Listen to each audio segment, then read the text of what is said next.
في ناس كتيرة جدًا بتستهزأ بالحسد واللي بيعملوا الحسد، ويعني سبحان الله يقول لك إن الحسد ده ما بيعملش أي حاجة، فبينشروا صور أولادهم وأبنائهم في النت. شايف البنوتة الصغننة اللي عمّالة بترقص ديّة، كان يعني سبحان الله صارت ترند في التيك توك بفرقة شعرها الجميلة ديّة، وبحركاتها البريئة، وعمّالة بترقص زي ما أنت شايف أهوّة يعني سبحان الله وسعيدة. لكن تصوّروا إيه اللي حصل بعد كده؟ اللي حصل بعد كده يا سيدي الصورة اللي أنت هتشوفها قدّام عينك ديّة.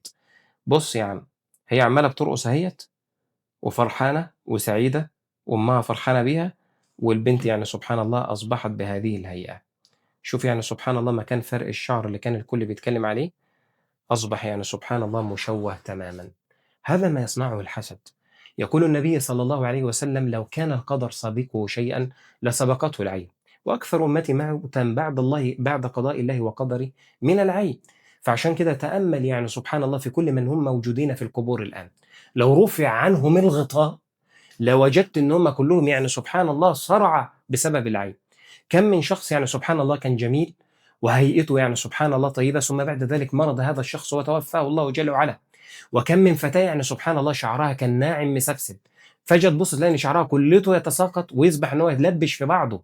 واحدة يعني سبحان الله يعني يحكي شيخ قصة يقول إن فتاة كانت جميلة جدًا، والفتاة ديّة يعني سبحان الله دخلت عُرس، والعُرس ده كان في دولة من دول الخليج، ثم بعد ذلك يعني سبحان الله أزاحت النقاب عنها ويا ريتها ما زاحت، ثم بعد ذلك هزّت شعرها، فالناس العواجيز بيقولوا يعني سبحان الله شوفي يا أخت الشعر، ده إحنا ما عندناش شعر خالص. البنت ديّة يعني سبحان الله تُقع، ثم بعد ذلك ياخذوها للمستشفى، يُفاجئوا إن هي عندها ورم، والورم ده ظهر مرّة واحدة كده بدون أي مقدمات ولا أي أعراض وتتوفى. فعشان كده يعني سبحان الله العين حق. كم من أشخاص يعني سبحان الله نشروا مواقفهم في الحياة، هم يعني سبحان الله بيعملوا إيه، طالعين يشتروا إيه وطالعين بيعملوا إيه، فيبُص يلاقوا إن حياتهم كلّها اتخرّبت وفي الأخير انفصل عنها وانفصلت عنه وأصبح بينهم وبين بعض قضايا ومحاكم. فعشان كده العين حق. ما تجيش مثلًا تقعد إنك أنت بتاكل أكلة وتقول أنا شاري الأكلة دي بكذا، وقاعد في مطعم وغيرك يعني سبحان الله ما يقدرش إن هو يشتري الأكلة ديّة براتب شهر، فتبُص تلاقي إن حياتك كلّها عمّالة تتخرّب ودنيتك كلّها عمّالة بتتهدّم. طَب مين السبب اللي يعني سبحان الله أوصلك لهذه الدرجة؟ السبب اللي أوصلك لهذه الدرجة هو يعني سبحان الله العين. فعشان كده الله، الله في أنفسكم، الله، الله في حرصكم على أولادكم. اللي يكون عنده أي حاجة يحاول إن هو يعني سبحان الله يسترها. كل ذي نعمة محسود.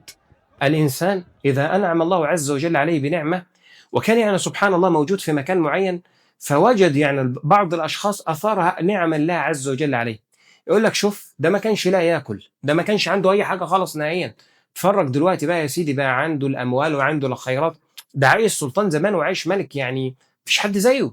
فتبص تلاقي إن الشخص يُمرض ثم بعد ذلك يصرف كل ما يمتلك يعني سبحان الله على الدكاترة وعلى الأطباء وما فيش شفاء.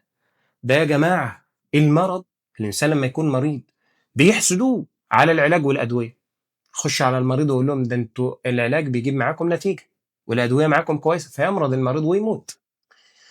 فعشان كده كل إنسان يحاول إن هو يستعين على قضاء حوائجه بالكتمان، ويصدق قول النبي صلى الله عليه وسلم: "إن كل ذي نعمة محسود."